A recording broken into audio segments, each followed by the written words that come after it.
Good evening, ladies and gentlemen. My name is Yan Yi, and I will be your host and moderator for this evening's BUAL session. Our topic tonight is Uncommon Path, joining a bamboo art space competition.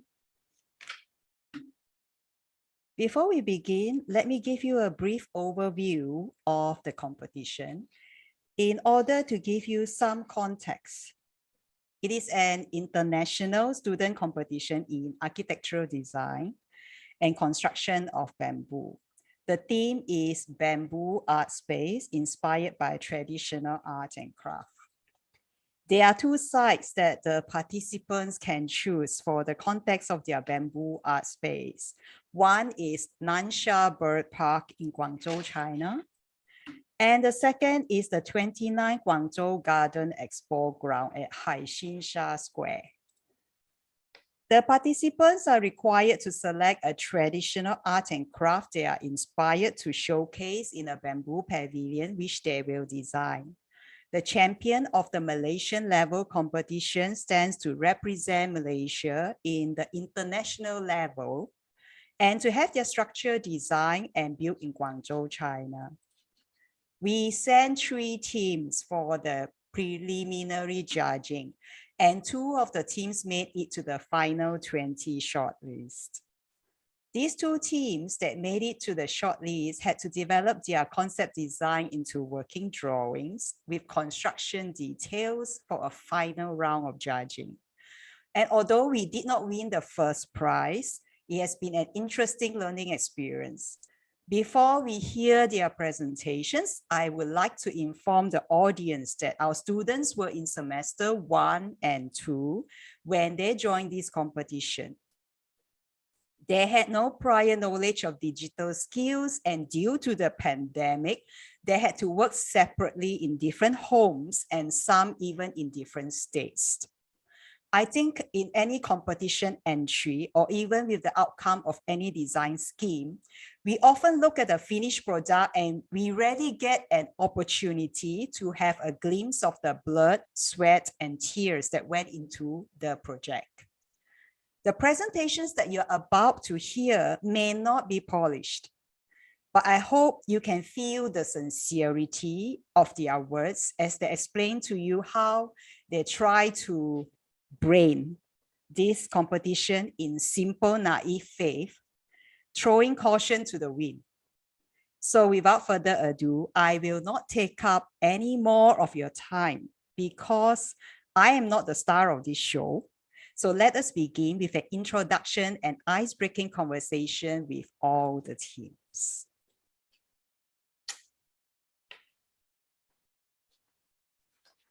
We will begin with Team Eclipse. First person in the team, Adam Yao Wei Cheng. Hi, Adam. Can you say hi? Hi, guys. I'm Adam. Yeah. Right. And we have Qiu Xue. Hello, everyone. I'm Xue from Team Eclipse. It's an honor to be here. And we have T Yi En. Hi, everyone. I'm Yi-En. Hope you enjoy tonight's presentation. And Grace Fu Qian Wei. Hello, everyone. I'm Grace from Century. Okay. From Team Weaving Light, is our president not here? Right. We have Ashley Su Ruyan. Oh, our president is here. From Team Weaving Light, Justin Moore. Justin, would you like to say hi? Hello, everyone. I'm Justin from Sem 3. Yep. Okay, we have Ashley Su Ruyan. Hi, everyone. I'm Ashley from Sem 3 as well. Chao Ching Ying. Hi, everyone. I'm Ching Ying, Sem 3 as well. Garrett Gan Yi Long. Hello, Sem 3 also. Okay, and the final team, Team Rekindle, we have Chang Shi Pei. Hello, I'm Shi Pei from semester 2. Daryl Guo Wei Zhi. Hello, everyone. My name is Daryl from semester 2. Cheng Xing Tong. Hi, I'm Jing Tong and I'm from semester 2 also. Right. And you have one more team member, I believe, and she's Jocelyn Jill Joseph. She has just completed her semester 6. Jocelyn cannot be with us here tonight because she's flying home. She is finally allowed to fly home. So we wish Jocelyn a safe flight, and wherever she is, we hope that she will watch us from YouTube. So let's begin with an icebreaker conversation with all the participants. The question I would actually like to ask, very, very curious to the participants, is why did you decide to join the competition and what was your motivation? Shall we start with Team Eclipse first? Shall we start with Adam? For me, the reason I joined this competition is actually it begins with me and one of my members, Xue, is hesitating, don't know if we should join or not. And then one of my other members, Ian, approached to us and asked us whether we want to join us. So then, yeah, we joined the competition. Oh, so easy, just decide like that because your friend asked you. Of course, the price is very tempting. Oh, what is the price?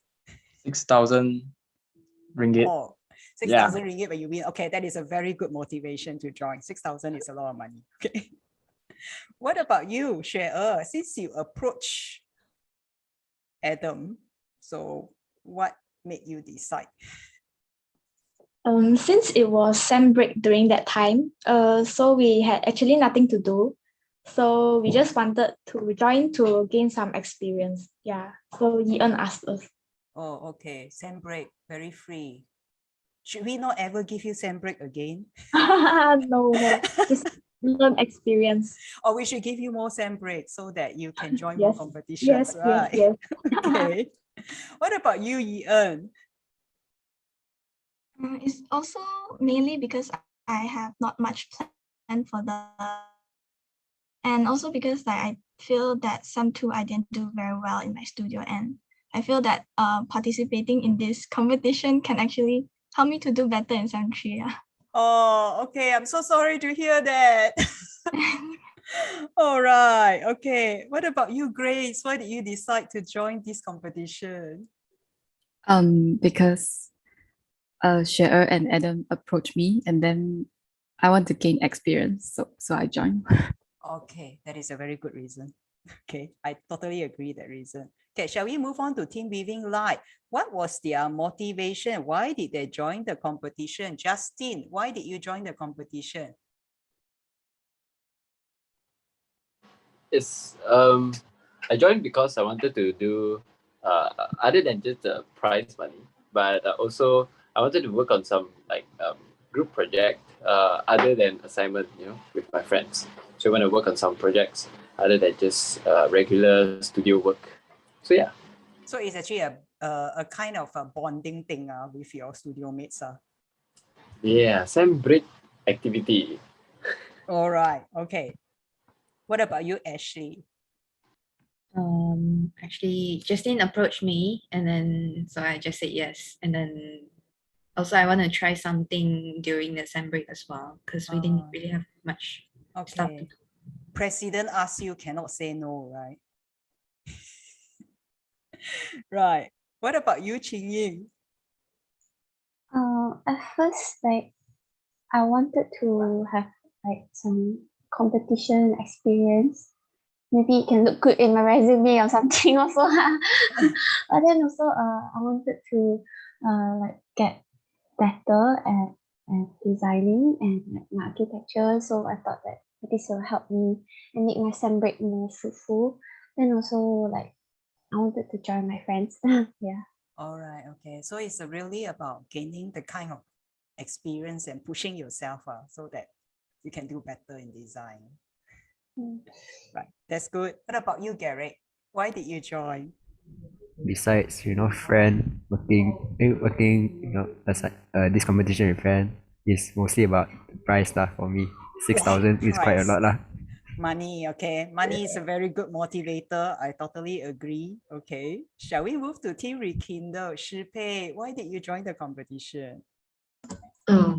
Besides the money, It's because Daryl, he approached me, then I thought to myself it's less scary joining in a group competition than an individual competition. Yeah, so I joined with them. Okay, okay. It's good. Yes, it's true. There's comfort in numbers, right? Daryl, why did you join the competition? Mission sent the details to me. Then I was like, I think I know some people that could join up a good team. Then I was like, let's recruit them. Then we joined together. Lor. We have that experience. Oh, all right. Let's hear from Sintong. Sintong, why did you join this competition? Yeah, just as stated, Daryl approached me. Okay, Yeah, so it is like Mission approached Daryl, and then Daryl decide, okay, let's join, and then Daryl gather both of you and just join. Yeah, then also because it's sem break the middle of sem break, so nothing to do, so join lor. Wow, so guai one. I wish my students is so guai when I ask them to do something. Okay, right, let's move on. Lovely chat, but the reason why we are actually here is to actually be able to hear your presentation, right? So shall we begin with the first presentation? We shall begin with Team Eclipse. Team Eclipse, who will be sharing screen? One of our member will be sharing screen. All right, okay, Okay, let's share the screen now.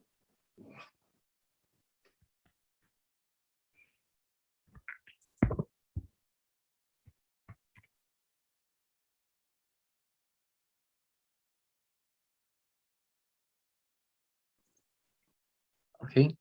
So once again, good evening, everyone. Welcome to the BUAL session of Bamboo. And we are one of the participating teams from Taylors. We are the neophytes. Just to tell you all, the meaning of neophytes means a person subject to new object or activity. In short, we are the so-called newbies. So our group consists of 4 newbies. First is me, which is me, the one and only guy in this team. Yeah.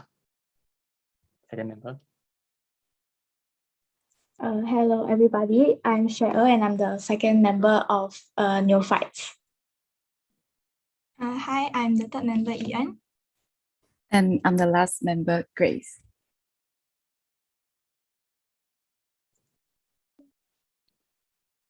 The reason we name ourselves newbies is obviously because this is our first time ever to participate in a competition, mainly because we don't know what and have nothing to do during the semester break. And some of us wanted to gain some experience and exposure to the software that we are going to use for the upcoming semester. Yeah. So before we start, this competition is actually about incorporating the elements of traditional art and craft into a bamboo structure, which means for us to start to design, we have to select an interesting traditional art and craft and conduct some research about it. So to summarize our design stage, so here is a timeline. So it's basically just 3 stages for us. But as you can see, we suffered a lot during the first stage, which is the indecisiveness. And then we have a fresh start and finally the outcome, which is written as final dash here. So as I mentioned just now, we have to select a craft as our starting point of design. So let's begin with indecisiveness. Okay, so we come up with a design intention, which was initially multi-sensorial. It is to focus on the 5 senses stated here, which is sight, hearing, touch, balance, and also the body movement.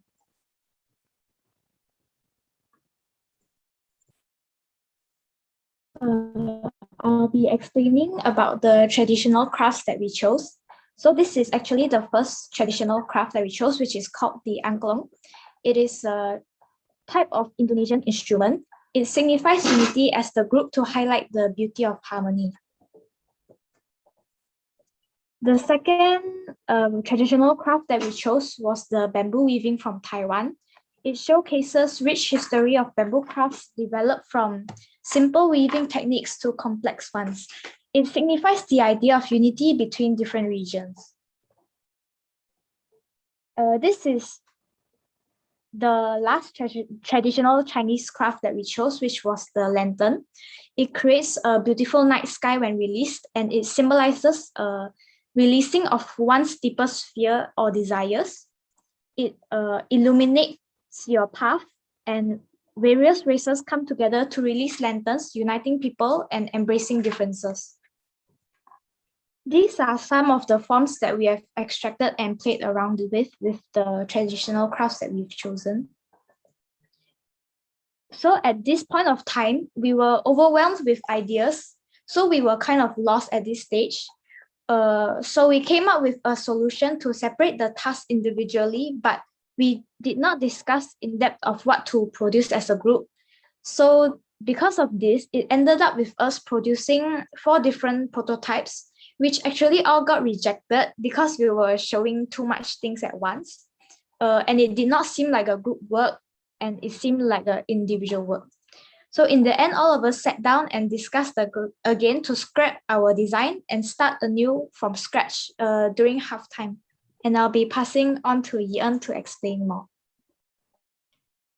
To be honest, we were hesitant at first to change everything because there were just too much time spent on our initial research and also concept development.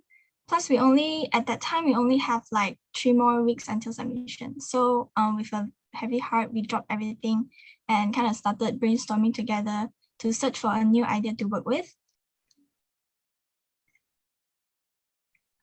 And that's when we had like a serious call together, which lasted for like about 5 hours. We discussed and brainstormed together.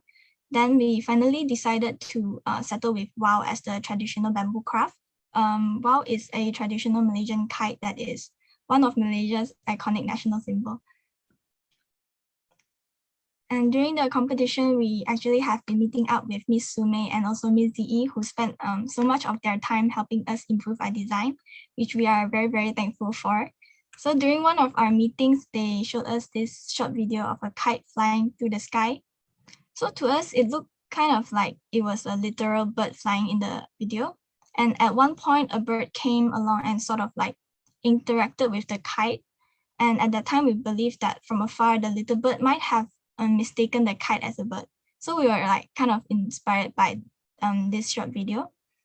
So people used to fly traditional wild kites after a field harvest as a tribute to the god of rice, as well as to just have fun and celebrate their successful harvest. From afar, it may seem as if birds are flying around, playing on top of the field. And WOW represents the love engraved in the souls of Malay people and the yearning of freedom and passion. So with this, we decided to have a concept relating to birds, where they represent freedom and infinite possibilities. Afterwards, we found out that the origin of WOW is believed to be from China, where the kite has traveled all across the globe, like Chinese immigrants settling down in various places wherever they went to, being influenced by other cultures and traditions, but in the end, their journey hardship will ultimately lead them back to the source. Like leaves returning back to its roots, 落叶归根 in Chinese. This showcases the cultural exchange between China and Malaysia as well. So like during the whole concept development process, we had new findings one after another, and we got really, really excited about these concepts, which is why we decided to go with WOW as our prototype for the traditional craft. The research part was really fun, but now comes the designing. So in the beginning, we experimented on a lot of different forms by sketching, where we realized in the end that most forms that we sketch are related to a series of repeating straight lines, which resulted in a dynamic hyperbolic structure with an illusion of curves seen within the structure of a WOW. So at that point of time, to us, it looked pretty cool, so we decided to try a physical model to see if it would work. Then the experimental stage was enjoyable. We made like many little models to experiment on the hyperbolic structure and the space that it creates for the users. So by that time, we were just like 2 weeks till submission. So leaving no more time for us to experiment around anymore. So we settled with this model, our final design. So afterwards, of course, we distributed the work and started preparing for our final presentation board. Since Ian is the one doing the physical model, so I decided to challenge myself to do the digital model and the rendering, which I had never learned before, while Adam and Sheer will be doing the presentation boards and the video in the meantime, as we do not have much time left to the deadline. By creating the Eclipse, we wish to provide an opportunity to enhance the relationship of the younger generation with the traditional craft, while the older generation is able to reminisce. The Eclipse is not just an ordinary art gallery, but a showpiece of a transitioning of traditional Chinese kite into a traditional wow. It is designed as a bird-like structure, making it appear as if it is flying. The reason we name our structure the fleeting eclipse is because while someone is flying a wow, which usually has a wingspan of 2 to 5 meters, from their point of view, it seems to be covering the sun while bits of light can be seen penetrating through the paper motifs on the wow. Like an eclipse, it is temporary, therefore fleeting. Like a bird passing us by, traveling in search of a place to rest, a place to call home. This is the final outcome of all of our hard works. It was done by the final week of the submission, where we were also busy with our studio's project. And that's the end of our sharing. I think we still have a lot to improve, but we had tried our best for this competition. Thank you so much for listening. Okay, a big thank you to Team Eclipse for that presentation. Now, before we move on to the next presentation, I think it's good we try to have a conversation with the team. And I do have a question to ask, and it is, I would say, quite a probing question. Okay, I hope you would be able to provide an honest answer because I'm genuinely curious. You did not manage to make it to the final 20 shortlist, despite the efforts and hard work that you put in.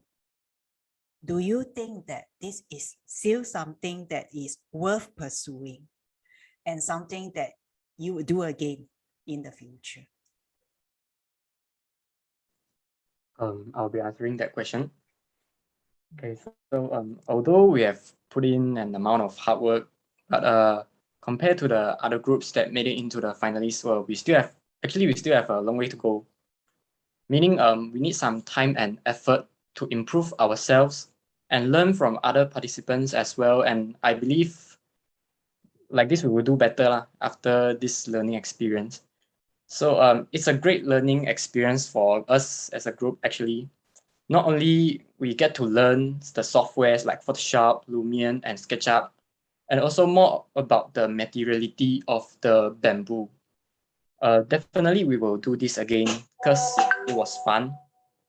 Even though it is during a sem break, we didn't have much time to rest, but it's an opportunity for us to improve ourselves, not just skill-based, and also many other aspects. Yeah, so why not? So in other words, in your opinion, that winning is not that important, or winning is important, but not winning, you can still win in some ways. Yeah. I think it would be probably, I think it would probably, you would probably be lying if you say that winning is not important, right? Maybe. Because that would be the reason why we all join competitions, right? But I think in your opinion, you were just saying that there is a reason why you join as well, and you get to improve on your other skills, and you get to compete, I would say, in a very healthy competition with the rest of your peers. So I can gather from your answer as well, you sort of agree that you sort of know why you didn't make it to the short list. Is that right? Yeah. Yeah, but I still think that it's actually a great project. And I hope that in the next BUAL session, we will hear from you and you will be the winning team. Okay. Yeah, and also I forgot to thanks to like our advisor like Miss Sume and also Miss Z. Yeah. For taking their time to actually tutor Yeah. you during sem Yeah, break. for wasting their time with us. Oh no, is that wasting of time, Sume? You need to say something. No, I think Mizi and me had fun too. It's just that there's always time in whatever we do. There's a deadline. So if they were given more time, I think they will be able to develop more in depth. I agree with what they say in terms of the first stage where they were a bit indecisive, but towards the end, I think they really wow Z and me because they accelerated with a lot of work with all their sketch models. So we were like, wow, okay, right? That was a great improvement. Both of us are very proud of them. Yeah, good work. Okay, right. Can I say something? Yeah, can. Yes, you go fast. Yeah, it's just that being an outsider, I just like to ask the team, right? First and foremost, I think I would like to congratulate you. See, the thing about it is because you took the, I don't know whether it's probably by force or by sheer inquisitive or sheer wanting to learn. But in due respect to that, I think you should congratulate yourself too, because you venture into a different set of, I call it parameters. Why? Because it's a competition first and foremost, right? Now, bear in mind, that's why my question would be, after going through all this exercise, will you think that it's best that our so-called universities program should be like a competition? Because I noticed that when it's a competition, the students excel. I don't know why, how. It becomes like, anything is possible. Even the ideas are, I think, quite, I call it provocative in one way, and yet it can be fun in as well. So when it comes to our so-called university or school projects, it becomes kind of reality, yeah? So it's a bit like, sometimes a bit setback. So my question would be, wouldn't this be like a starting point for you to say to us, like, in my case, as an outsider, to talk to your lecturers and say, hey, let's have a program that, excite the students to compel in bringing out the best in you guys. So use a competition brief as I think a project so. brief. I mean, maybe one of the projects could be a competition like what you're doing now, and then you can see. You see, I think the avenues of looking at ideas as well as not just ideas, but I think even it's a teamwork, and teamwork is never easy, mind you. Yes. And how you make yourself look, communicating each other, delegating the works. That's part and parcel of actually, I call it the soft skill that you're not learning in actual, well, even though we have group work in school, but it's not quite the same. So I'm saying that, please, when you have a competition, by all means, even though you are doing your schoolwork, of course, you must have the extra time and manage your time well. I think you will enjoy it as you go along. Like one of you saying, it's good for also your portfolio. So there you are. All right. I don't know what, have I asked the question or not? No. I think that's good. I just Cikgu have to Fast share. is trying to what I would say, to tell you that that you shouldn't feel bad about this. Okay. Yeah.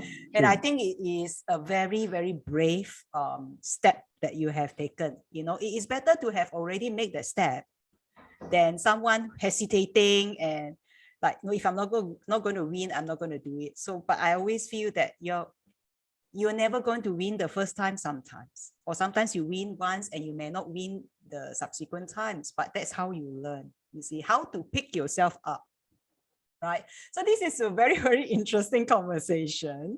Okay. And due to time, we have to move on to the second presentation, right? So the next presentation will come from Team Eclipse. Who will be sharing screen for Team Eclipse? Sorry, Yanyi is from Weaving Light. Oh, sorry. Weaving Light. Okay, sorry. Okay, Weaving Light.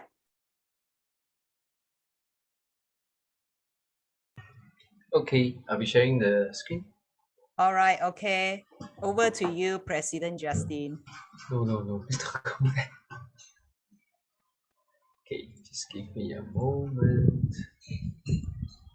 So, hello everyone. My name is Justin. My name is Justin, and I'm the leader of this group. Are you sharing screen? Because No. we're not seeing anything. Yeah, while I try to share my screen, I will introduce myself as I thought. All right, okay. So yeah, with me, okay, there we go. With me, we have as introduced just now, Ashley, Garrick, and also Qingying, as also Miss Wei Shan and Miss Yan Yi as our advisors. So now before we start, I think I want to thank everyone for spending this evening with us and listening to our experiences. And I hope that our experiences will encourage you or somehow inspire you. So we're from Weaving Light, and these are the members. Sorry, I don't have a better picture. Yeah, this is us. You can see us live now. So yeah, so the competition, as explained by the previous group, is to build a observatory and also a structure to be presented and to be built in the Nansha Bird Park. So it's a bird park. There's a lot of birds, and also to take in the night view and so on. And it should be primarily made out of bamboo. So it was a very interesting project for me at least, and I believe for all of us as well. Because at first we are partially the COVID batch. So we started our semester 1. And traditionally, our the course entailers will feature this 1-to-1 scale bamboo project in our semester 1. But unfortunately, me and my friends, we couldn't make it because we couldn't do it because of COVID. So we have done things online. So when this competition came around, as explained just now, Mishan sent to me, I felt like it was an interesting chance for us to experience something that we missed out, and something that is very, very interesting to us actually. So we really wanted to try it out. So yeah. So I'll briefly explain the concept of what we designed, which essentially is derived from the prototype bamboo basket and broken down into two main components, which is which is the frame, the main frames, and also the weavings that weave through the frames, which essentially forms a basket.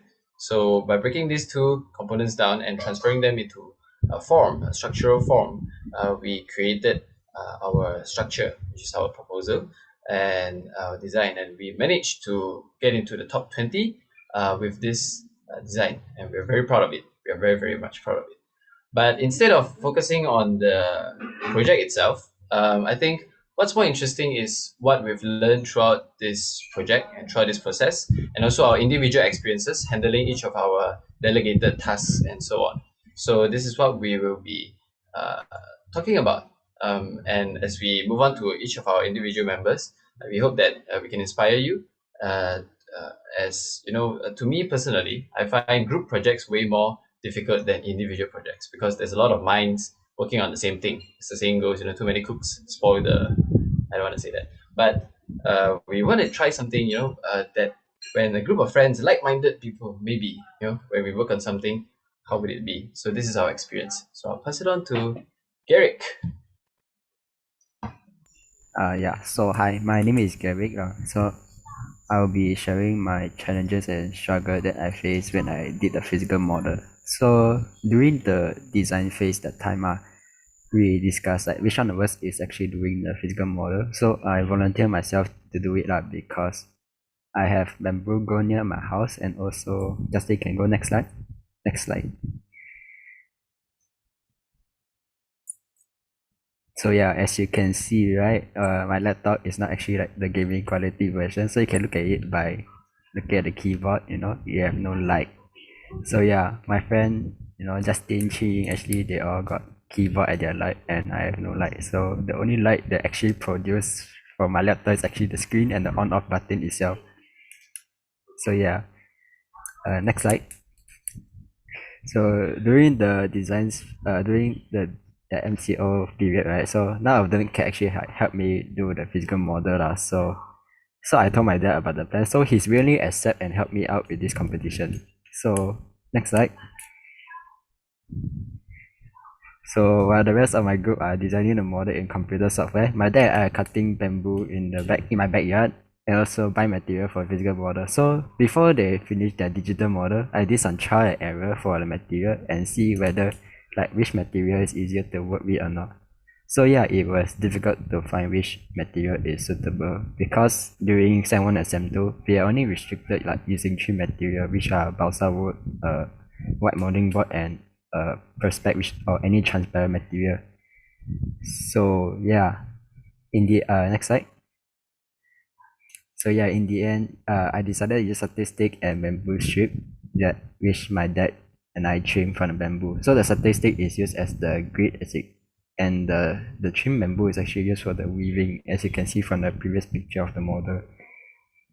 So yeah, so next slide. After they done the digital model at SketchUp, I start doing the physical model. So in the beginning, it was fine since it's only consisted the grid part. Next slide. So the most difficult part was the stairs and the weaving. So the stairs has a lot of detail, while the weaving, well, it requires a lot of time to stick the strip together. And sometimes it just go back to its original shape because it's tension. And also we are living in a world with physics, so there are no actually flying blocks.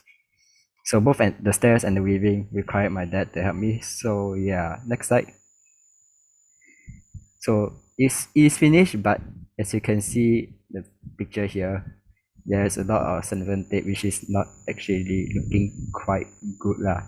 So since we only have 1 day left for submission, we decided to use this to submit for the competition. So on the result day, my group was surprised that we actually made it to the top 20 finalists. So we were happy at that time and shocked. So all those happy things gone until Miss Wei Shan and Miss Yan started to get serious. So after discussion, right, my group decided that I should redo the model and also do the scale 1:1 bamboo joinery. And so next slide. So as you know, the most unaesthetic part was the weaving. So my dad and I like thinking the whole day what material we should use. So we decided to use the bamboo curtain that is like outside my room. So outside my room for the weaving. So next slide. So the result is actually very, very nice, like way better than the last one, as you can see. So yeah, it was a good experience for me because I get to explore a lot of material besides the 3 that we use for Sem 1 to Sem 2, and also that I also get to do 1:1 scale bamboo joinery that we've missed during Sem 1 project too, because we're supposed to do like a bamboo building, bamboo folly like that for our project too, but we can't do it because of COVID at that time. So next slide. So if you guys want to see the sexy model, in real life, you can go to the tribe room. It's located at the, you can touch it, feel the sexiness. Okay, that's the end of my presentation. Thank you very much. Now I'll pass on to Ashley. Okay, so prior to the competition, when I was approached by Justin to join the competition, the main concern we had was that we didn't have the 3D modeling skills, which is like using Lumion or like either like Revit or whatever digital softwares, and also we didn't have any experience. We didn't have any competition experience before. So, however, like I just thought, okay, why not just give it a try? So Can move to the next slide.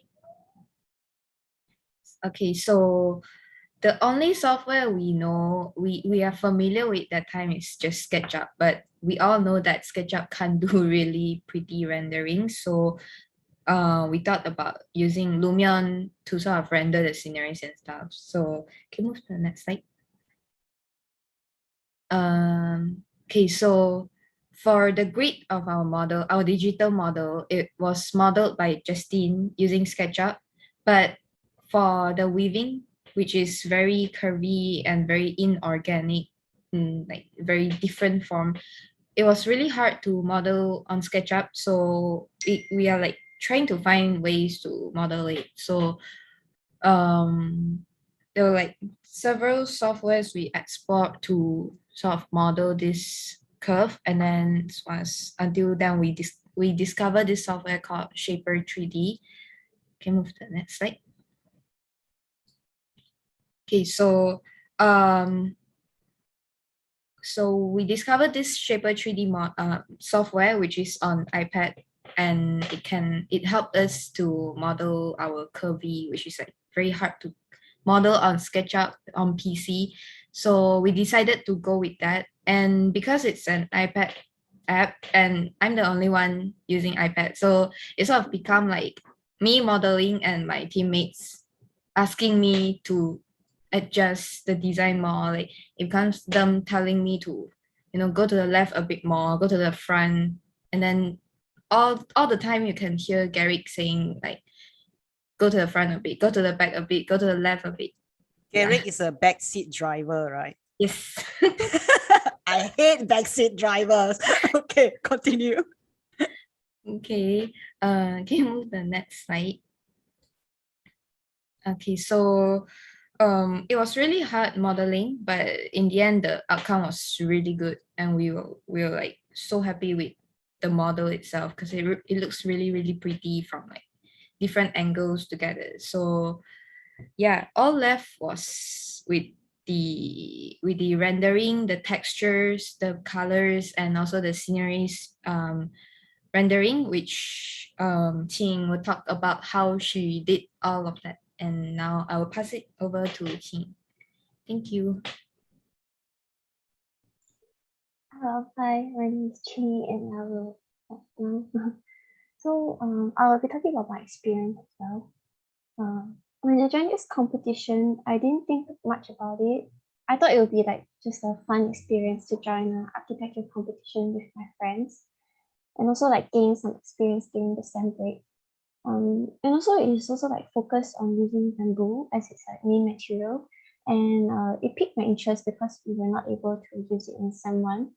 So, and also like the cash prize, and maybe like they'll build our structure in China as well. So like that's why. Okay, next slide. So after reading the brief properly, then only then did I like realize that we would mostly be on our own to produce digital rendering and as well as digital technical drawings, which we had like no prior experience of doing. So we must learn new rendering and 3D software in just a few weeks. And it's like a really short time. Okay, next slide.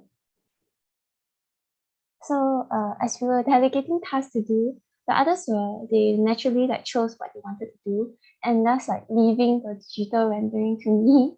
So as digital rendering was considered the latest stage of the production, while they were creating a digital model together, like with Ashley doing the iPad thing, I watched hours of videos on YouTube and how to use Lumion and SketchUp for the rendering and digital animation so that I can contribute to the team.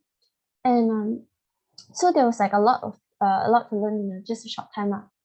I had to quickly learn about the different functions of like SketchUp extensions, then the ins and outs of Lumion, and how to create realistic rendering with the best angles. Then there's like style settings and daylighting, just for like the realistic look of like nice pictures and animation.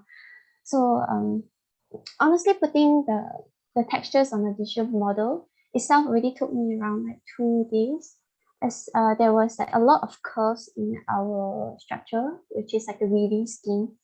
So there was a lot of trial and error on my part to get it right. And after putting on like the textures in SketchUp, then I transfer it to Lumion, and then I have to further render it, and then only then I can create like the 3D animations and take the pictures. So I was able to create my own scene on Lumion for the first time. And then I could create like my own landscape with the greenery and then the pathways. Then I can put like the people randomly everywhere. It was like really fun. And it kind of reminded me of playing the Sims when I was younger. Okay, next slide. So what I found out was that rendering 3D animation on Lumion actually can take like hours, like around like 2 minutes. Just like a 2-minute video took me around 3-4 hours like that. So my computer became like quite hot, then like hot enough that I can like cook eggs on it. Then when I like touch the keyboard, it kind of like burns my fingers a bit, like all for the all for the render to look nice, you know. And then it kind of like sounded like an airplane that's gonna take off anytime soon. So very funny that. Luckily my laptop survived all that. Okay, next slide. Yeah, during the process, Jill, a senior from the Kindle group, she was like kind enough to help me by teaching some of the Lumion style effects for realistic rendering, which helped me out a lot. So I thought she was like an angel to me. She's like very nice. Okay, next slide. Okay, so this is like to the results. Can you go to the next slide also?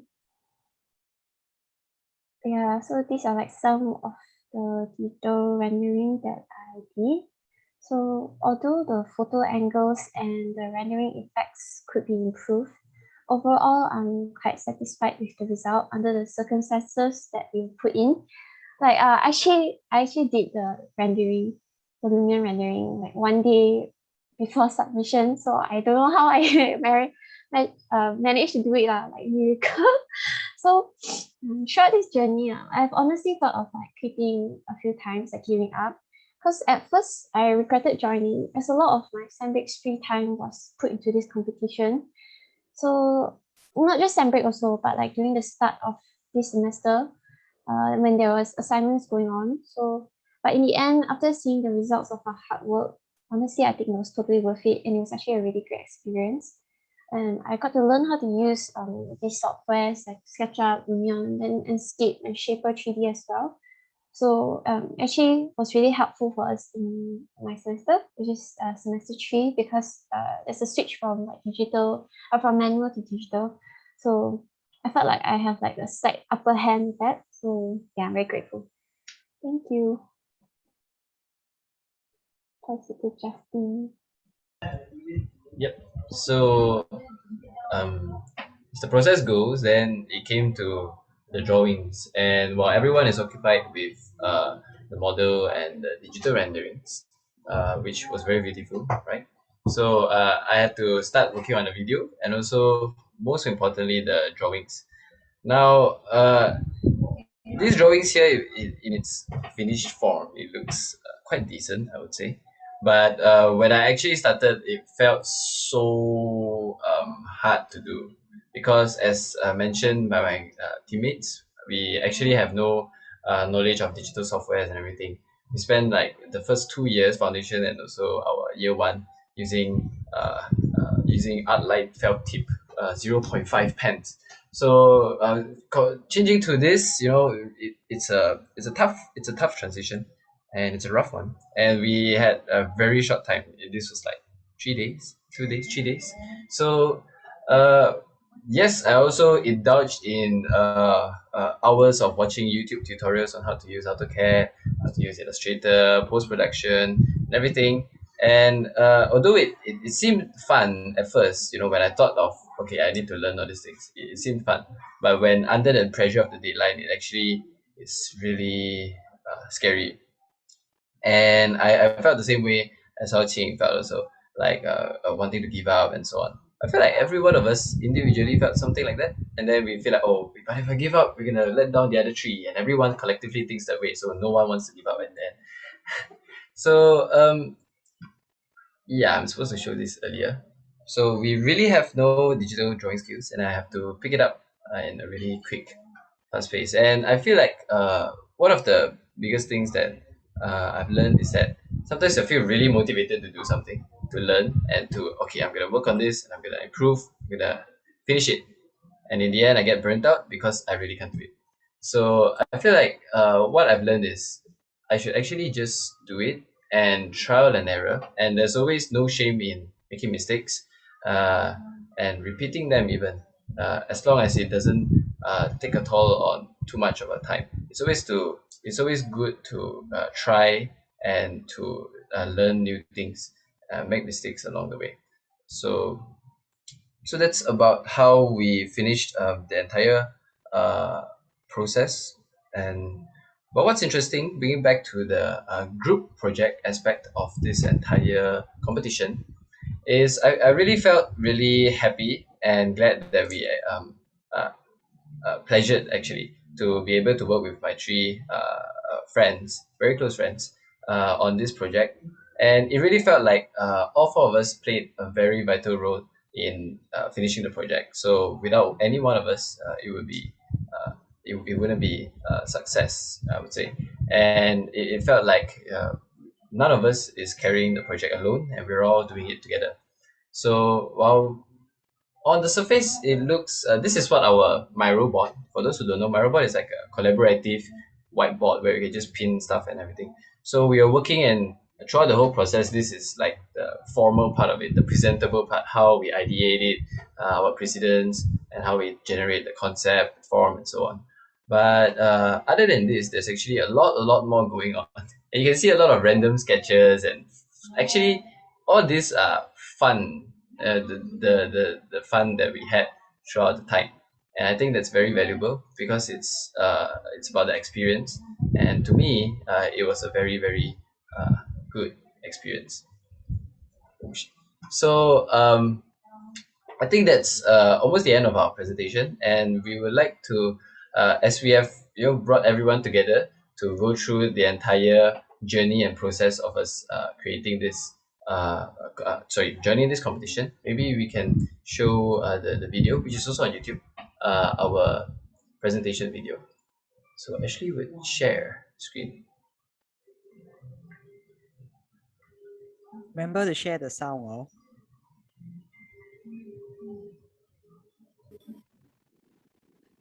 Oh. Are you watching the video? Yep, we can see it. Right.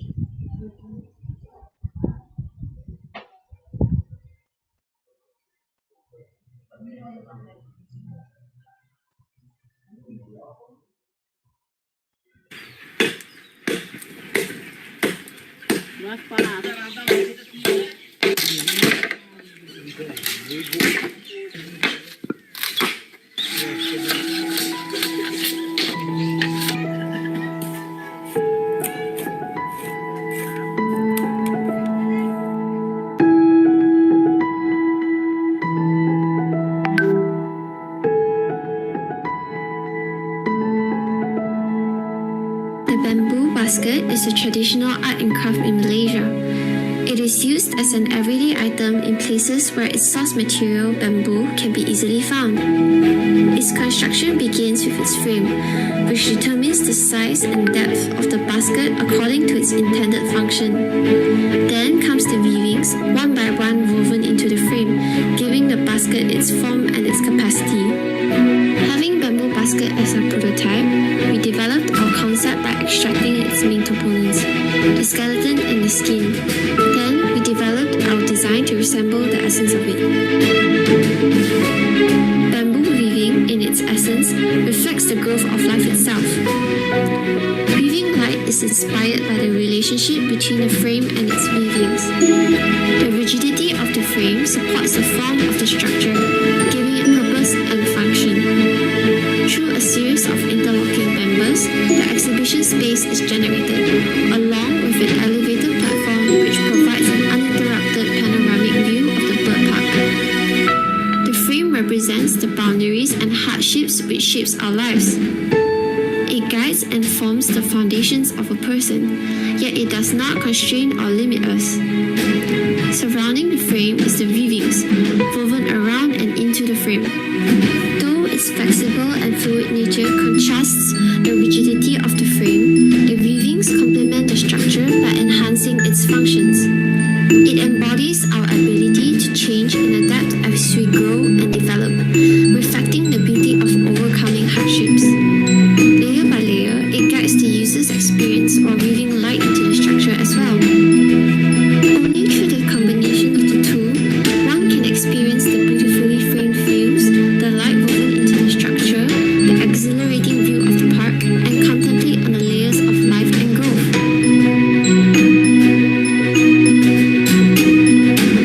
It is the search of purpose that gives life its meaning. Stumbling through hardships in the beginning, layer by layer, we mold and shape ourselves through the process, and finally emerging into completion.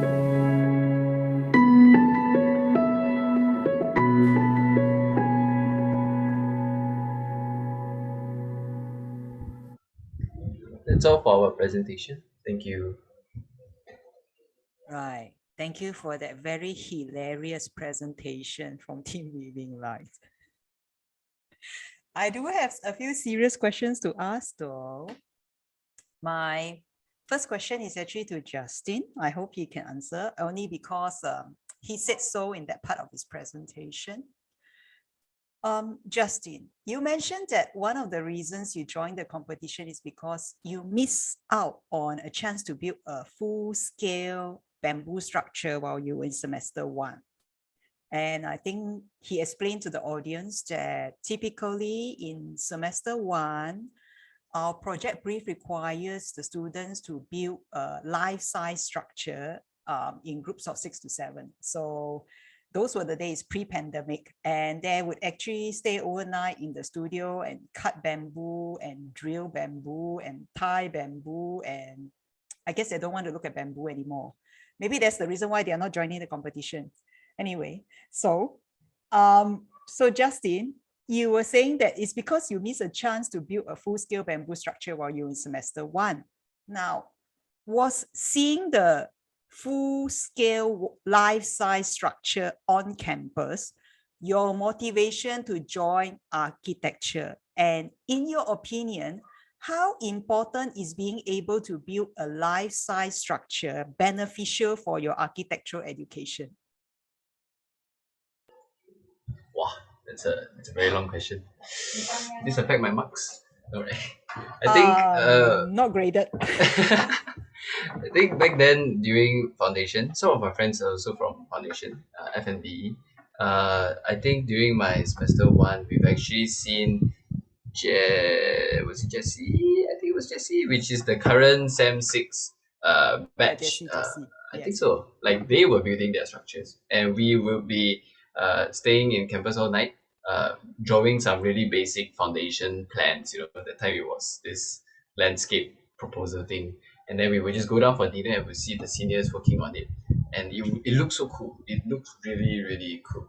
So it reminded me part of the reason why I joined architecture in Taylor's is because when I after SPM and I went to like visit and so on, I saw seniors working on in studios, and outside the studio there's like a bunch of trash, like literal trash. Everyone just threw their models away. I think it was after Creed or tutorial or something.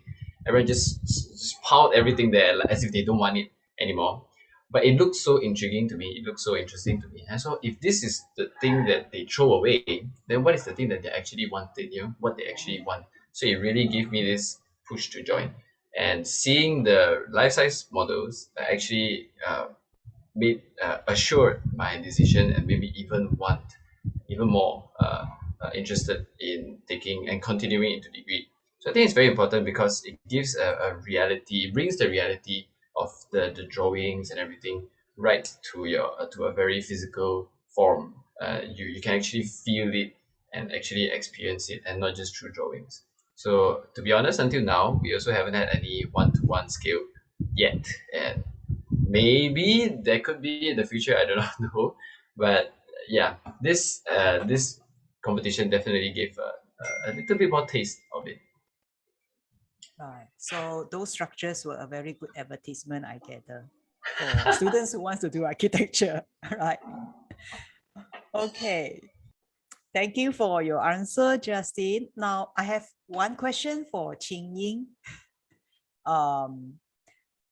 So you mentioned in one of your slides, and I saw a cartoon where you drew of Jill with the angel, hello, and of you. So you mentioned that Jill is actually from a competing team. She's from Team Rekindle. She helped give you some rendering tips, and you were eternally grateful to her. So she must have felt really like an angel to you. In your opinion, how important do you think it is to have a culture of helping each other and building each other up instead of tearing each other down? I think it's very important now to have this kind of helping culture where we can lift each other up instead of bringing each other down. So oftentimes in an academic setting, right, we can get like quite competitive with our peers. We like want to get better grades and then want ours to look as good as theirs, or like maybe better than theirs, like our designs. So we often like compare ourselves with others. That causes us to bring others down instead of lifting them up. But I think like by helping each other, we can create like a collaborative culture in the studio. Like, so instead of like working alone, we can benefit by like learning new things that we don't really know, and then by like teaching others also, we can like learn new things ourselves. And I think it also like creates like a better learning environment where people can gain confidence, so they are not afraid to speak up whenever they need help or whenever they don't know how to do something.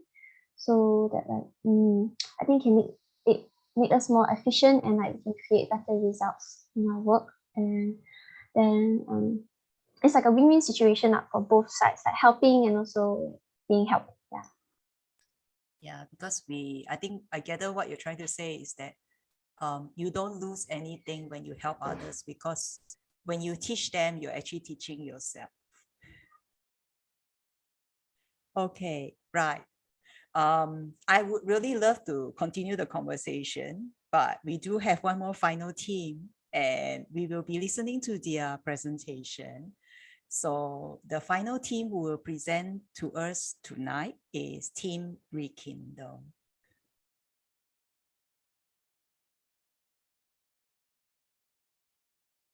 Okay, so hi guys, I'm Shipei from Team Rekindle, which also consists of Xintong, Daryl, Jill, Miss Yen, and also Miss Wei Shen. So our team name is actually not Team Rekindle, it's actually Team EJCC, and it sounds very sophisticated, but it's actually literally just combining our surnames together. So anyways, this all started when Miss Shan approached Daryl, as he said, and then Daryl approached me and Xintong. And as semester 1 students, we are not really sure what we are getting ourselves into. And I think that's kind of bad and good at the same time, because we have no fear and we have kind of nothing to lose. And being recruited by Miss Shan and Miss Yen also gave us a lot of reassurance in a sense.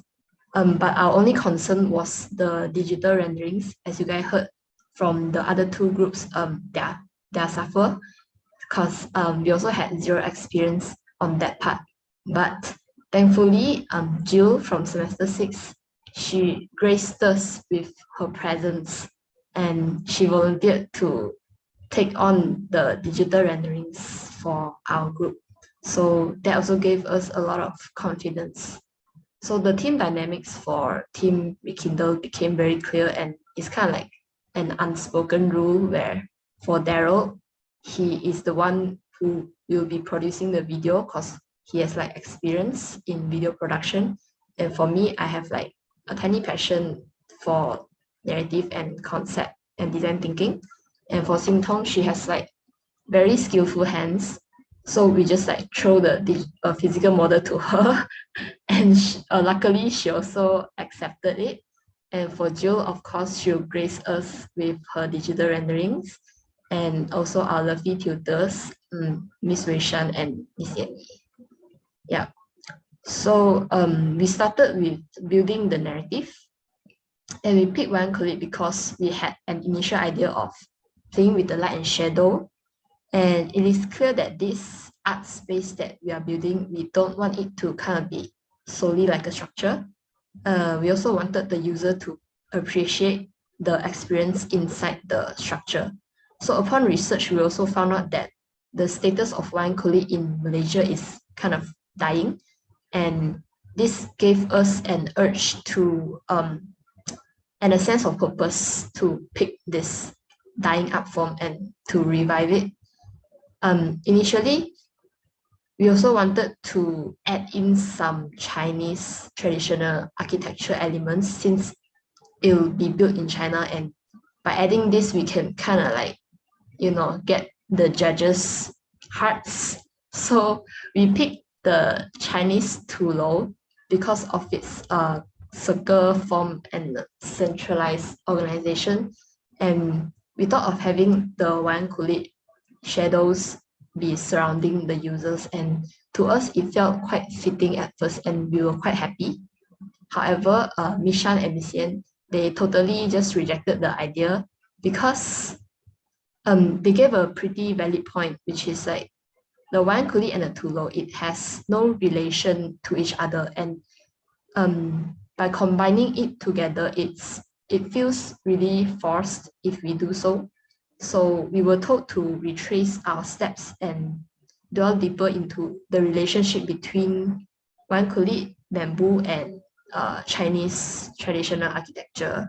So we did that, and we found something: the bamboo in Wayang Kulit. So the bamboo in Wayang Kulit is found in the puppets, holding the puppets, and also in the frame of the show. So you can say that the bamboo is like the backbone of Wayang Kulit, and that's kind of like a key phrase throughout the competition. And with the keyword frame, it hinted our tutors, and it like accelerated the design process pretty quickly, because the word frame as a noun, it's express how the bamboo is like the frame of the show, but the word frame as a verb, it's express how a story is essentially a compilation of frames. And we bring the concept of frame into Chinese traditional culture, and we found this quote, which is 一床一景似歌非歌一景一画似影还现 which translates to frames that compose sceneries into paintings, blend the near and the distant, the obvious and obscure. Yeah, sounds so sophisticated.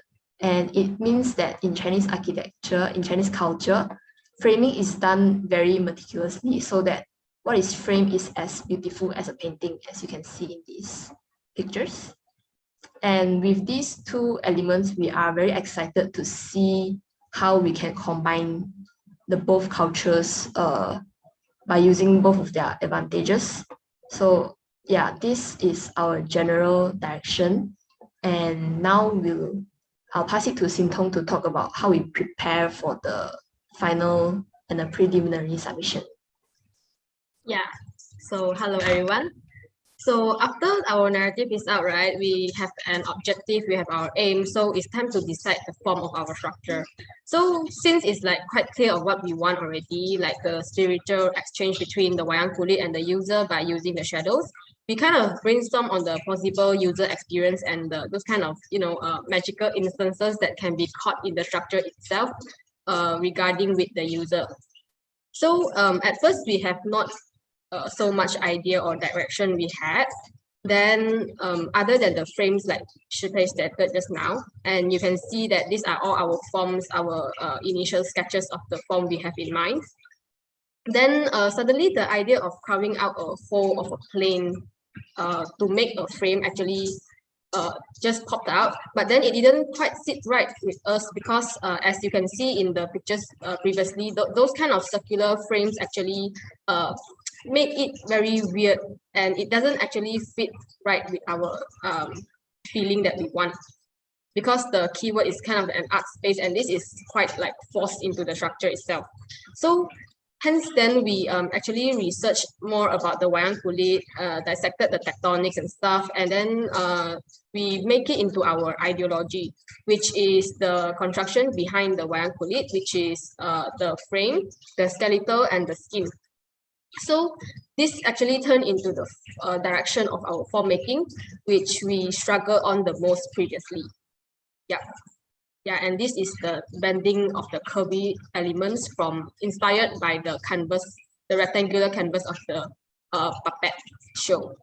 So with the help of tutors, right, this form actually inspired us the most, and then we started to use these kind of things and grouping them, arranging them to form those kind of frames that could like either frame the user, frame the sky, or frame the view of the Nansha bird park. So the form then is we decided then by replicating the perforation seen on the skin and the puppets, which contribute to intricate looking like the shadows, we use that, which is the kind of detailed shadow or little holes kind of feel, and we use that to enlarge it and became the weaving for our structure. So the weaving we use is the random weaving kind of feel, because that is the best way to show those kind of little holes kind of feel when like it's projected to the user from afar. Yeah. So the portion of this design, right, is still challenging for us because like we are still in semester 1 at that time, and we lack those kind of quite professional experience on tectonics. So yeah, in fact, we also didn't get to experience the one-to-one bamboo model as Justin said just now. So we were quite happy that Jill gave us a lot of ideas because she has like more experience than us, and we agreed with all of the discussions lah. Then after done with those kind of specifications, we have the form. Now we move into the preparation process for the submission. So the preparation process would start by me also because I'm part of the model and joinery part. So this whole process, for me, the most significant thing is from building a 1:20 model into a 1:1 joinery model. So starting by the 1:20 model, which is the whole structure, we actually started to have this thought of what to use for the material as well. So finally, going from buying real bamboo, right, is too troublesome because we have to split all those things, and we didn't have much time also. So we thought of dissecting the baskets. As you can see in the picture here, I actually dissected a lot of baskets, and then yeah, we use the dissected basket bits and strips, and then we just use it as the weaving for our model. So for the model, before we had the final form, right, we need to have a test model, right? So the main form, we started to use wires first for, as you can see here, for just to like finalize the form, only we start with the real one. So for the model, we mimicked real life construction, which to have frames first, then to skeletons, then to the skin weavings. So as you can see in the model, the picture on the left, it actually looked a lot like those kind of commercial tanglongs you see selling in those kind of maybe DIY shops. But then this kind of weaving actually took a lot of time. If you can ask my friends, I've been like using I think a whole week to weave. Even like when we meet or something discussion, then they will like see me weaving in front of the camera. And it's like the complexity is so much until like I feel like I can just sell baskets if I cannot be an architect. Yeah. Yes, so this is the final outcome we had, which I was quite happy about. Yeah. Then coming to the 1:1 model, right? This all started because we unexpectedly also enrolled in the 20 short finalists. Then we plan to make that 1:1 model just to, show more details. So this journey of finding bamboo also became one kind of problem because we really don't know where to find them. Plus, we kind of tried looking online, but then there are no bamboos that the size didn't fit what we wanted. Then finally we came to my father, which he helped me to look for bamboo because his friend actually is dealing with landscape stuff. And he actually, yeah, just found one piece of long bamboo for us. Yeah. Yeah, and it's like quite grateful, at least we found the bamboo. Then thinking of ways we need to cut that whole long piece of bamboo into short, tiny bamboos just for the joinery. We also get help from my mother, which is also very supportive because she owns a small factory dealing with steel piping and stuff, which you can see in the pictures and videos here. Yeah, she was like very supportive until she just took me to the factory, and then she was like, "Hey, you, Marie, tolong." Then all the foreign workers will come and then use this kind of machines to cut the bamboo. Although it looks quite modern and it doesn't suit our traditional feel quite well, but then it really took out a lot of time for us to, instead of us trying to cut and saw bamboo ourselves, since I'm also a girl, which don't have much strength to, cut all those bamboo myself. Yeah, so finally the bamboo is all cut, drilled holes, everything is done. Another problem is tying the bamboo, which you can see this is the final outcomes. Yeah, me and Shipei worked on this together to tie the bamboo. We actually went to one of our friend's house, which is an ex-scout, which she also helped us a lot on teaching us how to do this kind of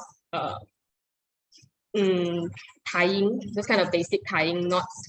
And as you can see in the picture, it's actually quite hard because we use hands and leg at the same time.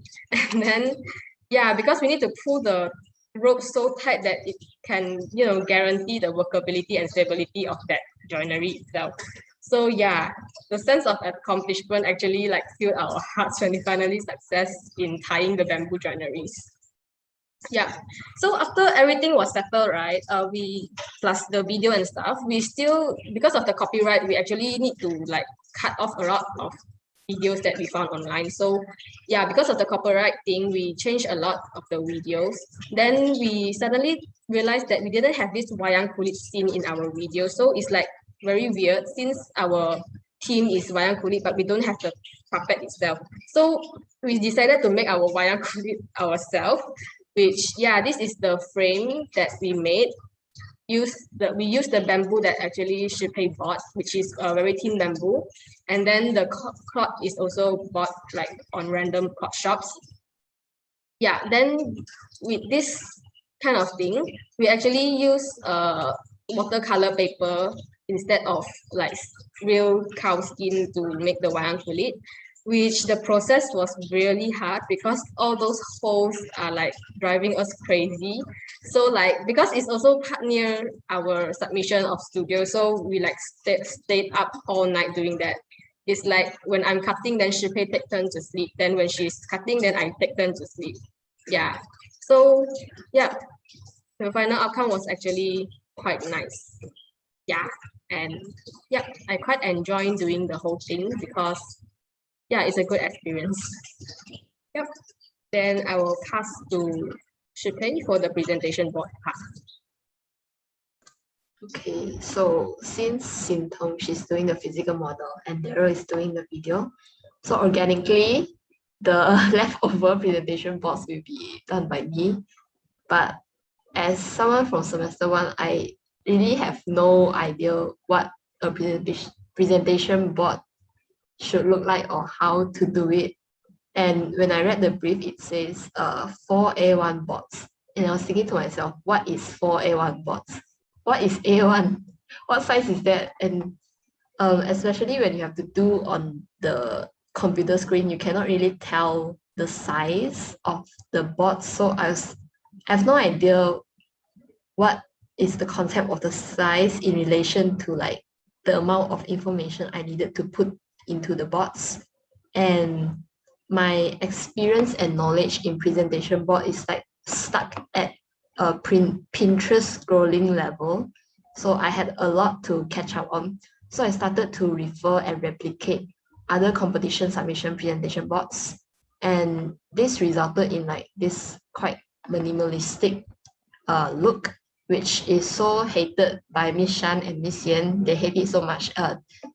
Especially Miss Shan, she said that this looks like a report. It does not look like a presentation board, which I also agree, to be honest, because yeah, it does look like a report, and all I did was just compile the photos and words.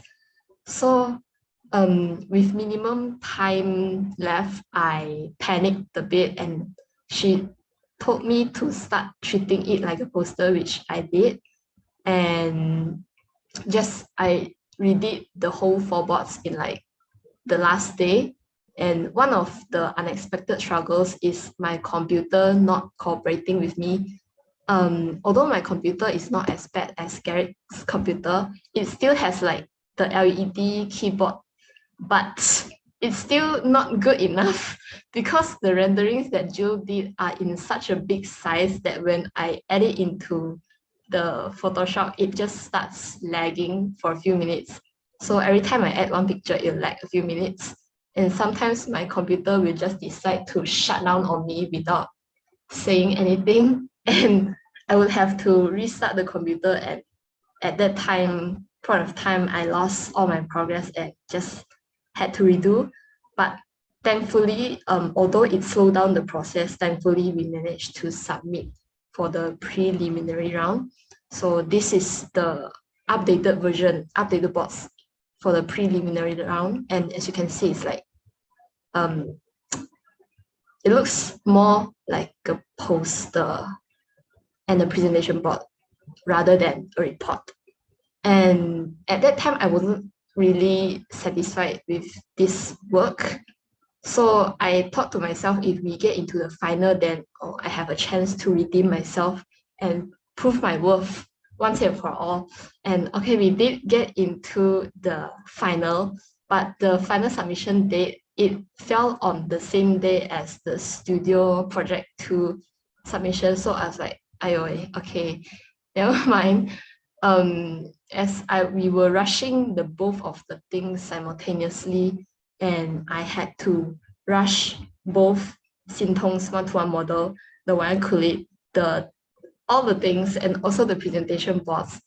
And it felt like I didn't have enough time at one point, and I told myself, okay, if worst comes to worst, I'll just give up the Studio Project 2 and just do the boards instead. But luckily, I got the time to like almost finish everything, both the studio and the boards. So as you can see for the next slide, it's the finalist presentation boards.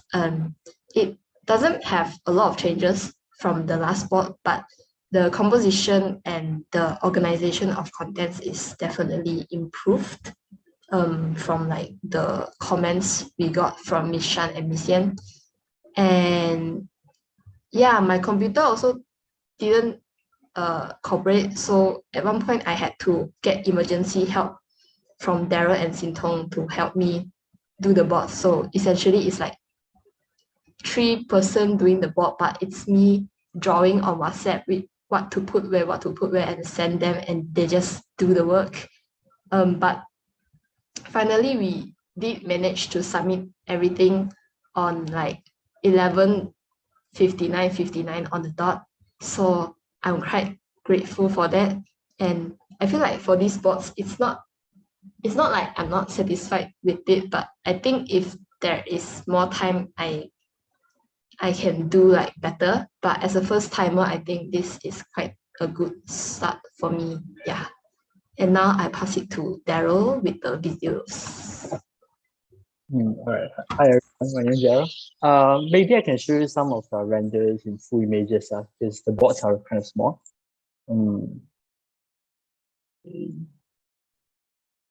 It's a bit laggy, I'm sorry.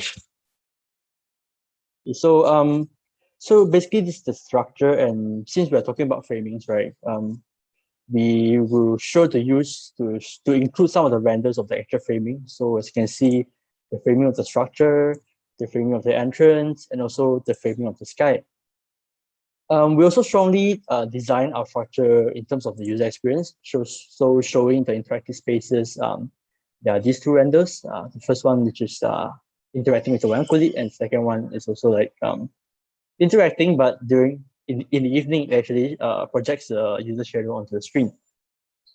And something more technical here, this is the isometric view of the structure, and followed by these are the elevations. And lastly, I really want to show too is this sectional perspective. Basically, during our last meeting with Mishan and Missian, they recommended us to work on this drawing, but it's like less than a few days to submission. But anyways, we still work on it. And of course, redos, but we have serious submission coming. But we just managed to do this as the final one lah. It actually shows the user interaction with the structure and also the tectonics very well. So you can see the joineries and all those. And of course, the joints. Initially, it's actually hand-drawn by Sintong, who also did the model. But then after she drew these joints, she passed it on to Jill to actually digitalize it, and which is then included in our last board 4. Okay, so moving on to the presentation video. For me, with just a few days left for submission, right, that is like the production week. Renderings were taking more time than I expected because I have no idea how long does it take. But due to the inability to meet together to discuss on the scenes and cameras and what types of angles, we kind of met online and we briefed Jill on the clips needed, and based on script written by Shipe, we actually like kind of brain her through how we want this, like that. Then she was like, okay, she'll try. And yeah, it's actually what we wanted lah, luckily. So the first video for preliminary round submission was compiled of clips and background music taken from the internet, which has copyright. And also the rendered clips are of low quality due to time constraint, and I think I can show what is meant by the copyrighted clips and music. The richness of a region's culture is enforced by traditions. The tradition of storytelling as an art form is practiced in multiple countries.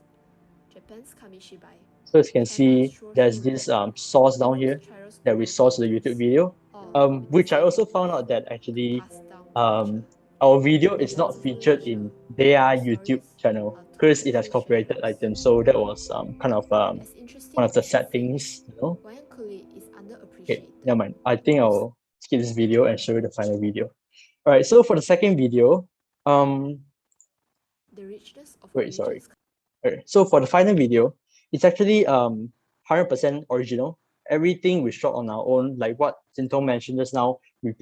Sintong and Shipe prepared joineries, prepared canvas, prepared our own wayang kulit that we can actually take clips lah. And also we have clips from Missian, which they actually shot with Miss Shan's children right here. So it's actually very interesting. And we also did an interview. I think we can see it here. As parents, we hope we can leave a legacy to our children. We hope that the stories and the lessons we impart into them will live on, long after we are no longer here to watch and protect them. Perhaps it is these sentiments that inspire the storytelling traditions of shadow puppet masters of Malaysia. People often overlook the backbone of wayang kulit, which is bamboo. Such as how a spine holds and aids humans' movement, the bamboo does the same in wayang kulit. Knowing what makes wayang kulit alive, the question lies, how do we make it stay alive? The analogy is derived from the roseau bamboo in wayang kulit to support, conceal, reveal, and showcase. The construction of each plane carries the same 3-step process as the making of a shadow puppet: the frame, the skeletal, and the skin. The joinery of the frame is inspired by the joints in the arms of the shadow puppet, straight elements held by dowels to form a curved line. The skeletal curves according to the frame and acts as anchor points for the skin.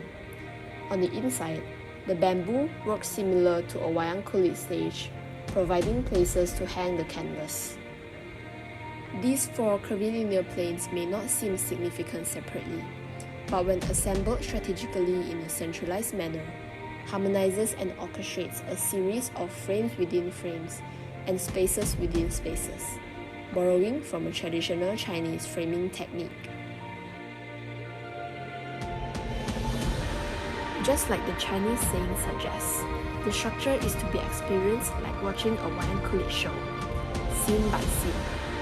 Points of the structure catch the user's attention to stop and appreciate, framing what is within their view and what is framed by the structure, thus stimulating an urge to wander around. Users can find framing of the structure, the puppets, the sky, the other visitors, and the view of Nansha Bird Park itself. Along the day, conversation and interest is sparked between the visitors and the structure, as both of their shadows project onto each other, giving a sense of welcome and understanding.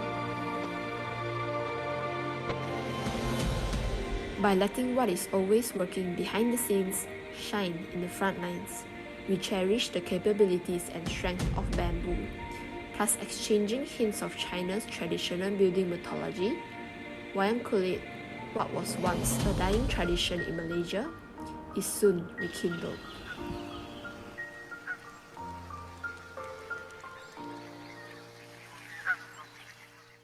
Yep. So as you can see from the video, right? Most of our things we kind of went. Okay. I think I can share this with. So we have Vishan and Miss who wanted to help in the film and also did the introduction part for us. But then upon receiving the files from them, right, we went through it and felt like it could be a good input into our video, but we have other ideas. We wanted to shoot an interview scene of Miss Yen actually narrating the script. So we picked the location, which is at studio, and we kind of have Shi Pei and Xin Tong to actually went there and set it up and actually recorded Miss Yen interviewing Miss Yen. And also actually lots and lots of credits to Shi Pei and Xin Tong, since they have been working day and night, like what they actually presented just now. What they shared is like they took turns sleeping, they did a wayang kulit based on watercolor paper, they did the canvas, they did the frames, they did the tectonics, they did the joints. And it was actually hard for me, to be honest, because I am staying in JB, and while they're at campus doing the things, we have to have constant updatings through Discord, which we use a lot, and also Miro, and also basically through WhatsApp.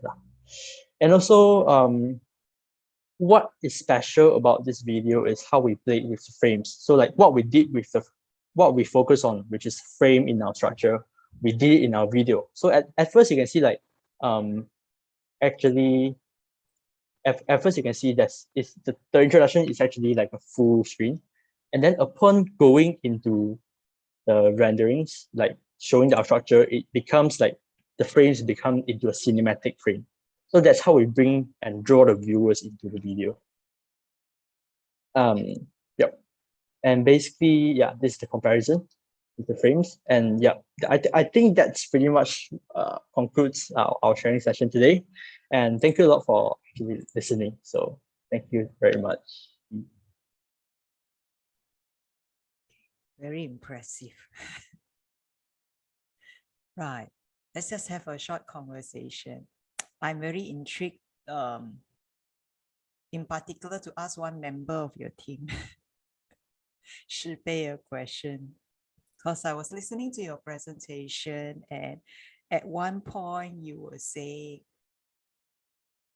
if you can't do so many things, you're going to give up your studio. And so that you can finish this board for the submission. And also, I think during the presentation, there were so many things going wrong, and you had to brain so many things, and you and Xin Tong had to take turns sleeping, sleep in shifts. Maybe what I really wanted to know is that what keeps you going? Why did you push yourself to the brink, and you even decide that you are going to sacrifice your studio if you have to choose, between this and your studio project, you're going to choose this. Perhaps the rest of the team members would probably like to answer the same question as well, because I think you all have the same dedication. You just keep pushing yourself. I think the easier answer would be like, because the studio assignment is assigned to you, but the bamboo is you chose it. So that's the difference between the two. And when you compare it, of course, you want to do the thing you chose and not the thing you're assigned to, in a way. And I think what keeps me going is the passion, and also seeing our work be produced is like pretty fulfilling. Like when the wayang kulit puppet is like finally cut out, we just kept showing to other people. I remember Sintong, she was like, hey, faster snap picture, send to Mishan. show her. Yeah, like that. So I think that's one of the things that keep us going in this competition, is the fulfillment. Yeah. Yeah, I think me and Rayshan was very, very surprised by that. Correct, Rayshan? Yeah. And Yeah. actually, after looking at all the winners' submissions, right? Yeah, I feel like I quite regret to force you guys, not to force, encourage you guys to do one-to-one skill model, because none of them do that, and they actually spend more times in doing drawings. Being a very fresh lecturer, yeah, learning together with you guys, yeah, I learned from this competition as well. So if we are going to join again next year, yeah, perhaps we can spend more times in doing drawings, yeah, the technical drawings for the finalists. Yeah, I think that's the big lessons that I learned. Yeah. And Yanyi, maybe I want to share one more thing. Yeah. Okay. In since the beginning of these competitions, right, we tutors always tell the students the result is not important, just enjoy the process and learn, yeah, along the design process, right? Yeah. Then after that, a few of my students from semester 1, they were upset with their grades, right? Yeah. So I think there's a conflict, yeah, in between result and design process. Yeah. So I'm now in dilemma, and I have to figure out how to, get the balance for the final product of my students and their design process. Yeah. So I think these are the questions that I have to think about it as a tutor. Yeah. But I think it's quite clear from the presentation of this final team that it wasn't just the final grade. I can sense it in them. They just wanted to do it really, really well.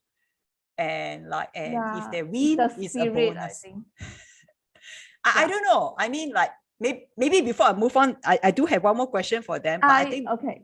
Yeah, maybe before I move on to that question, maybe I will say something a little bit, because I remember Wei Shan showed me the pictures of the wayang kulit and the bamboo, and I remember that that you all told us that the submission is actually on your studio submission day, right?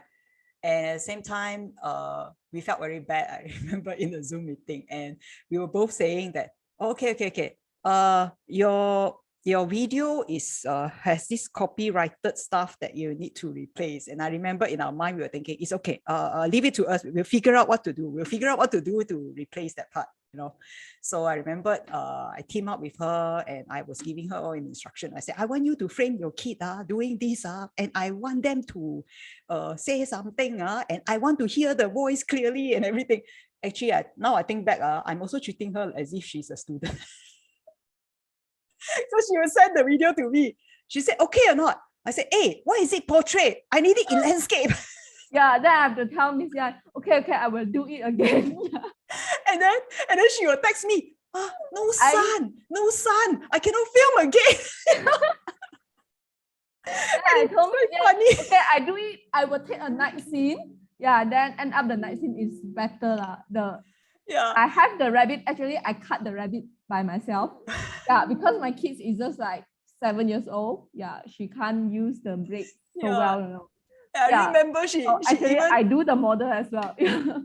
I remember she even texted me, you know, and she told me, she said, I'm telling you, my girls cannot tahan me already.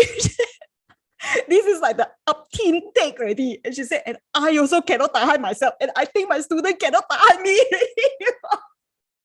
I think it was at that point in time, it's probably 10 p.m. at night when she texted me that. I think at the time I did realize I'd gone a bit too far. I tell her it's okay. Just give me whatever videos we have and we will just try to piece it together. We admitted that we pushed the student a little bit too harsh. Yeah, maybe. Yeah. Okay. But I think there's some sweet memories that we stay up till midnight because we were thinking about the Malay name for the project. Oh yeah, that one. And all those Chinese poem or faces, you know. And we were arguing, say, hey, no, don't use this. This is a bad translation. Yeah. And I wanted to share one more important thing that I feel very touched. When Sume, I hope you are still here. When Sume told me that Xue approached her and asked her to be her tutor, I feel like because Xue was Sume's first semester student, and not her immediate tutor, right?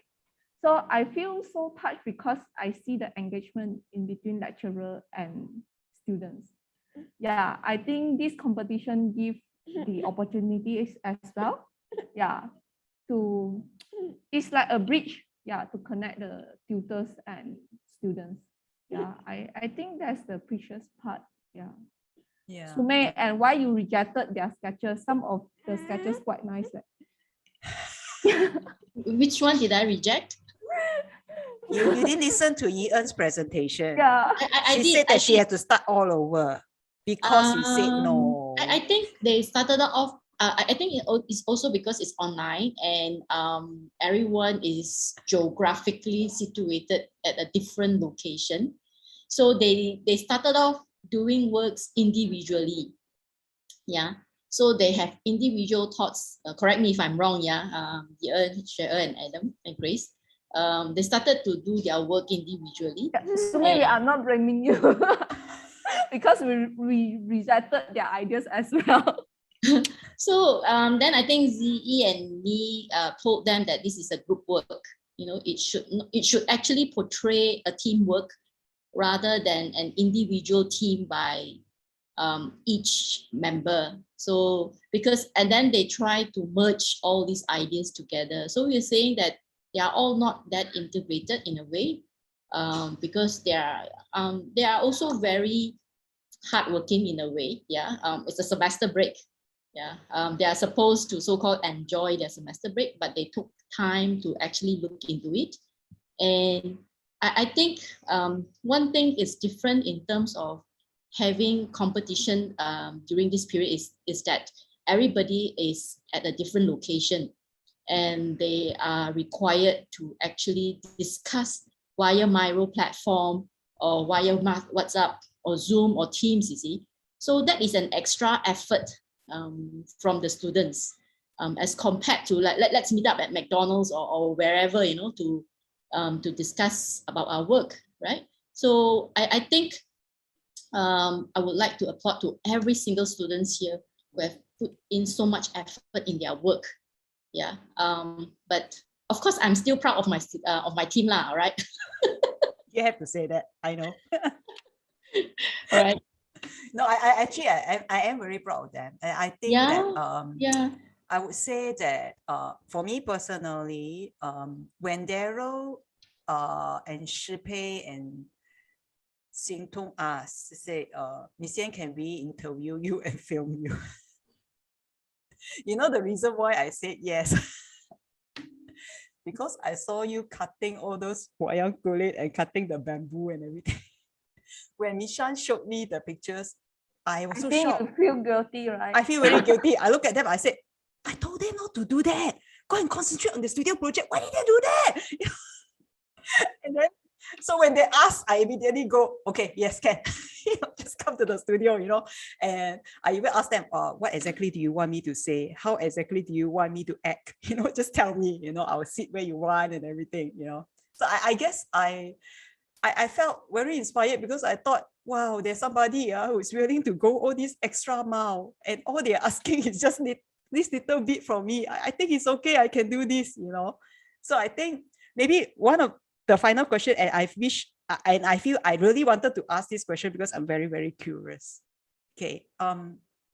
Your team has said that, I mean, like Shipei, just now you said that because you would choose this competition over studio since this was something you decided to do, whereas the studio was an assignment that was assigned to you, right?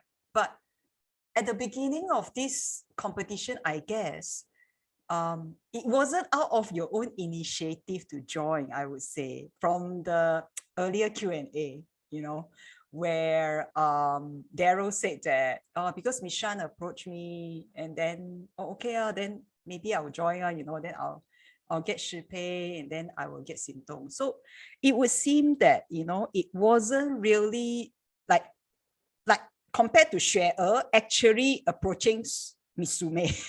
I want to do this. Can you, you know, become my tutor? This is like Miss Wei Shan send you a poster, oh, join, oh, okay lah, join lah, you know. But I sent to Jessie. Jessie didn't entertain me also. Oh no, Jessie is on the table now. Okay. Jessie needs to answer question later. Okay. Now, the thing is that, so which means that it wasn't really your first choice actually. Okay. But were you glad that you made this choice?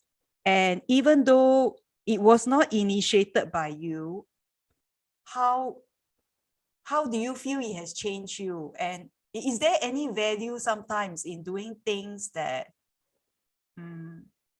maybe originally it is not our first choice, but maybe we can give it a chance? Because I sometimes get students who come to me and say that I take architecture because someone asked me to. But do you think that one can still do well if they try to give a chance to something, even though maybe it's not their first choice?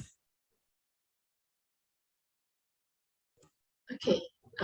Okay, that was a very long question. That was like 3 questions. Okay. The first question is the one you said I did not take initiative. Yeah. That one actually is because I'm just very scared lah. Cause semester 1, and like, of course you'll be scared like how people will look at you if you do bad. At least that's for my case, and I think for some other people's case also. But when you are pushed by your friends, like how Daryl approached me, you get that it's like you have someone to depend on instead of just walking down this path yourself. So when he approached me, I was like, okay, let's go, start engine, let's go, let's just go. And yeah, once you commit to it, it's like you better just go hard on it lah. It's like you go big or you go home. If you want to go, then if you don't want to go till the end, then why are you still going? Yeah, that's my take on it. And what's the second question again? I think were you glad that you made this choice? Oh, yeah, of course, because I get to learn like a lot of things, just like the gist of participating in a competition and how different it is compared to normal studio assignments. Yeah, I think other members can chip in also for this one. Yeah, maybe. So Jenny, I want, yeah. Yeah, what do you want to say? I want to interrupt since Dr. Veronica is here. Dr. Wee, perhaps we can offer prize for the students, because just now, right, their answer is that because of the price of the 6,000. Yeah, so they are so passionate in these competitions. Yeah, then for studio, if we have prizes, right? Yeah, maybe. Yeah, they will work harder. It will work. And you have to ask her, you have to ask her now because it's on YouTube, stream live, recorded. I'll call you later. She's smart. we can I think we can work out something, but it's such a privilege to actually see the junior students having such a spirit, and I can only imagine how that spirit will build up in the coming years, and you will be super good at it because you started early. And I regret it so much. When I was a student, I never do anything like you do. So we hope to give as much support to all of you where possible. And it is very uncanny that in this in this screen here, there are a lot of females. And me, Miss Yen, and Miss Sume are actually classmates. Right, so yes, so for students here, we will definitely support you as much as possible as a school. For example, things like supporting your registration fees for workshops, for competitions and whatnot. You just have to call us, even your tutors. We are all here to support you. All right, so yes. All right. Thanks, Dr. Veronica. Okay, maybe if Sintung and Daryl can just answer that final part of the question. Is it important? What was the question again? Okay, the question is more like, how would I put it? Is it important that, or do you think that just because you don't like something, you may not do well in it? More like, I think, because we're in a culture where we always were told to follow our passion, correct? And I'm sure if some of your passion is, if you tell your parents, I want to be a disc jockey, I'm pretty sure that it's not going to work out, especially with Chinese parents, okay? I'm pretty sure, right? And then your Chinese parent will tell you, okay, you can choose between engineering, architecture, you want to be a doctor, a lawyer, also can. I'm a typical Chinese parent, yeah. Right, so I'm pretty sure that a lot of students here had to weigh a lot of this, before they come into architecture, right? And architecture is actually not an easy course. But we are always brought up to think that you have to do what you love. If you don't do what you love, you won't do very well. Right, but I think that looking at your presentation, I've also felt this sense that sometimes when you start out, it may not actually be something that you really, really love 100%, because I know that you didn't choose to join the competition like out of your own initiative, right? But I thought, oh, okay, so we're doing it, okay, let's just do it together. But you still push yourself, to do it really well. So do you really think that this whole thing, that passion is really needed for you to excel in something? Is it overrated, or do you think that you still have to have it? Yeah, speaking about this, right, there's actually a little bit backstory of how we actually got enrolled here. A little bit more backstory lah. All right. Like, this whole thing started when Mishan actually posted this bamboo poster competition in our studio group. So it's like there's this brief talk about this competition. So like me and Daryl actually went into the competition, and then Mishan like went spotting for us. She just spot us, and then she PM'd us and then say like, oh, I spot you. Do you want to like take part in this competition? And then because we like actually saw the the deadline is like between the semester break, so it's another push up for us lah. Then plus Mishan came and like gave us more confidence, and then we were like, okay, let's just team up. And then we just gave in. Yeah. Then speaking about passion, right? Sometimes I think like in our lives, right, it's not necessary that you get to do what you love all the time. Sometimes out of responsibility, you have to do it no matter what, even if you don't like it. Just like even if it's for just some short-term purposes or like your personal experience. But then if you have that passion, right, it's actually push you more. But if you are like a very self-disciplined person, right, even if you don't like it that much, if you already choose it, like just what Shipei said, like, if you already choose it, you chose it yourself, so you just might as well give it all in. Yeah, that's what I have to say. Of course, passion is the best thing if you have it, because yeah, it's not an easy road. Yes. Yeah. To add on, right, it's also like you're in a team, you have a responsibility that you're in a team, you have other team members that, because if you want to quit, you want to give up, you have to consider what you have to let down your team, and that really sucks. And you want to like, all right, if we're doing this together, why not just go all in, like what Shippy and Sinton mentioned. Yeah, that's what kept us alive in this thing. Yeah. Right. Okay. Thank you very much for your answer. I hope your answer will actually encourage a lot of your juniors as well, and maybe your peers,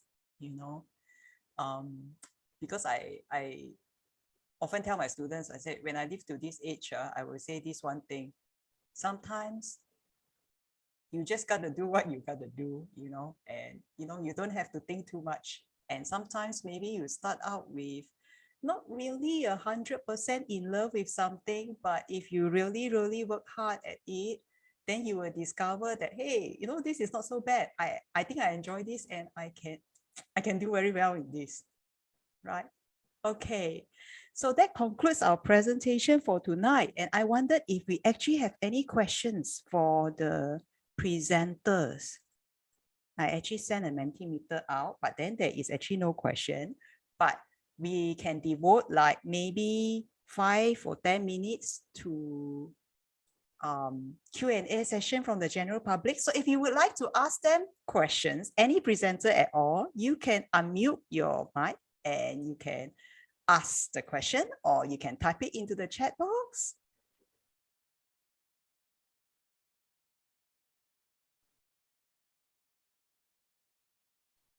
Wow, I can see the chat box is so happening. Yeah, maybe before we end, I would like to share one more thing. Is just now, Qing and Darius group, they were talking about help from seniors, right? From Jill. Jill, graduated from semester 6 last semester. Yeah, I really want to thank Jill for helping the juniors. Actually, is Dr. Veronica suggested that we can get seniors to help out, because she suggested to have the inter-studios team. Yeah, I think this is a very positive scenario. Yeah, and I wanted to get another seniors for Justin team, but no one volunteered themselves. Yeah, but that's why you sent the poster to Jessie, right? I sent to Jessie because that they were my first batch of bamboo students. Yeah, bamboo batch. I see. So now she kena bamboo by you because she didn't do the bamboo. So now I'm hinting her that they are in semester 6 now, right? So next year they can help. Next year, after this, it's your turn, right?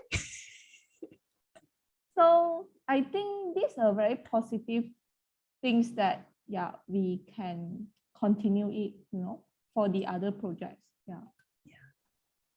Okay. Right.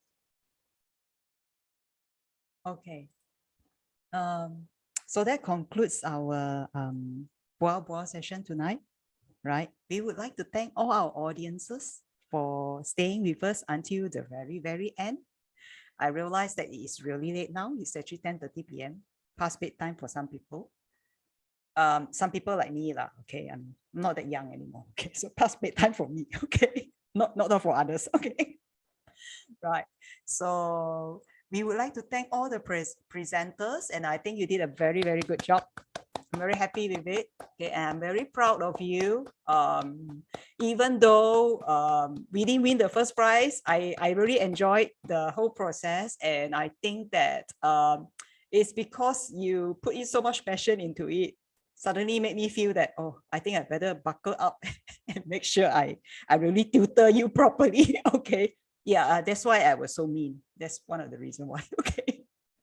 Anyway, so I will end the live. Ayo, please don't quote me like that. Okay, I will end the live stream now. And then we can actually have a photo session. So to our viewers in YouTube, you will end the live stream now. Thank you for joining us.